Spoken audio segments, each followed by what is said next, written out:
Okay. I'll let the beat finish real quick. And yeah. So, ladies and gentlemen, I am back. I feel like I've been gone for a long time. Kind of got a sore throat, but let me go ahead and get through this one. I actually forgot about this video and had to pick it back up because my client was like, hey, Jordan 9s, where they at? So we have the cool gray 9s, and I really do like this pair. This is a newer box for the cool gray 9s. They didn't originally come like this, and I remember having these when they first released in 2001. This is right around the same time when they released the cool gray 11s, which I really, really want, and we'll talk about those here in a second. But let's go ahead and look at these. Shout out to Coco Shoes for getting me these. This is a pair that I kind of wanted. I wanted this release, but I was like, you know what? I don't know. And then I kind of thought they would sit, and they did not sit at all. And there was actually a little bit of controversy about this sneaker because there seemed to be fights over raffles and in-store scuffles over the sneaker. And I was like, man, this is the release right after the metallic 5s. And I'm like, man, people are going crazy for these like general releases. Like, what's going on? I'm wondering if it still has to do with the way they're just releasing sneaker drops this year at all. Maybe that has to tie in why people are just kind of losing their minds over it. I actually haven't hit on sneakers. I actually just hit on sneakers today with the Asia ones, the A1s. I hit on those, and I should have those soon. But with these, I was like, I'll get a pair after they cool down. And they did not. They disappeared. So I was like, dang, I missed them. But I think I will be good with this gifted pair that was sent to me. And this is a size 10. There's always been some weird sizing with the 9s. The 9s are probably the most notorious for having sizing issues just because of the way the toe box area is crafted. And this is also one of the shoes that I used to draw. We got some polyurethane insoles. When I was a kid and these first came out, I was constantly drawing this sneaker like on paper, along with the 11s too. But this shoe I just remember drawing a lot as a youngster. And this was also a sneaker. It was kind of a weird time in the NBA because this is the first Jordan that he did not wear like during the regular season, and people were kind of thrown off by that, by him retiring early and playing baseball. But he did wear them when he came back with the Wizards, and he looked good in them. Like, he looked good in them paws. Like, they just looked good with the uniform.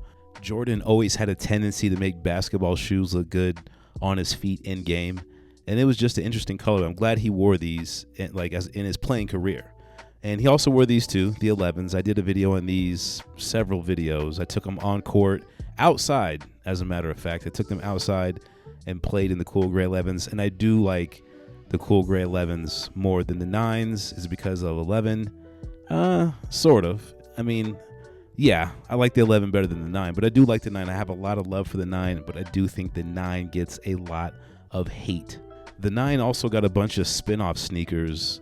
Wait, hold on. I gotta point this out.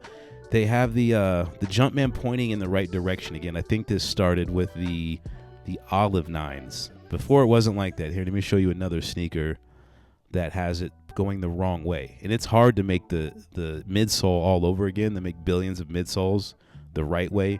But it was going the wrong way. Look at this. This is how they were made for a very, very long time. And no one really cared because it's just a Jumpman stamp, but they fixed it. If you look, this is both a left shoe, and they fixed the Jumpman facing the correct way, or just facing, I guess you would say, the left instead of the right on the left shoe. On the right shoe, it's okay, but for some reason on that left, they had an incorrect looking Jumpman on the midsole. And I never personally cared.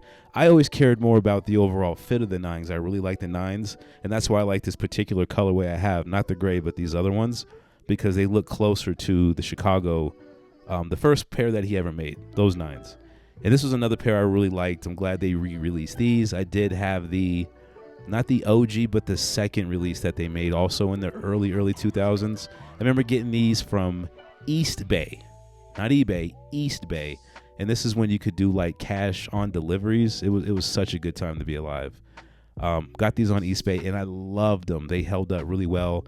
9s are tanks, but they just fit really weird, and I haven't really kept them over time. Like that other pair that I showed in the video earlier with the wrong Jumpman, that's a size 10.5, and I don't wear 10.5.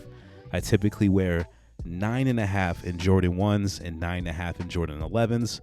But with the retooling of this 9, including the cool gray, with the fixed Jumpman on it, they do fit better. I no longer have to wear a 10.5. I can wear a 10.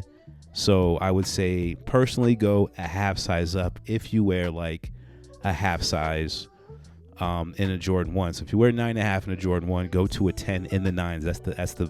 That's the best I can do as far as sizing help.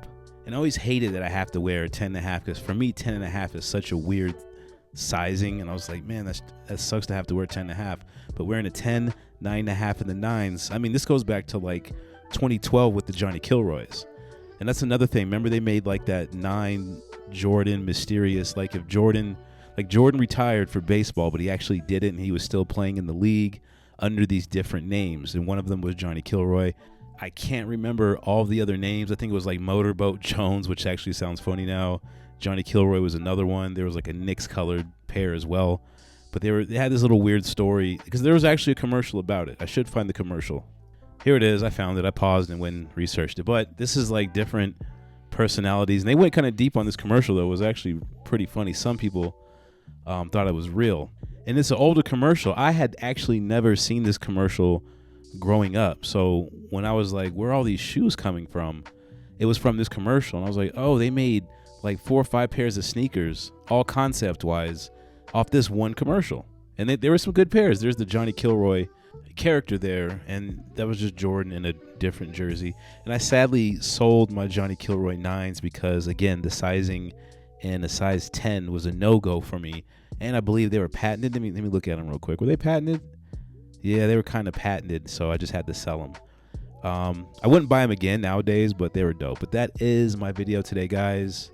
I'm waiting on a few pairs, but I don't know what's going on with all these tariffs and stuff. Like, shipping has definitely been impacted. I don't know for how long or what's really going on. I mean, I know what's going on, but I don't know how long it will continue to go along. But that is the video for today. I will catch you guys on the next one. Peace, love, and light, and I'm out.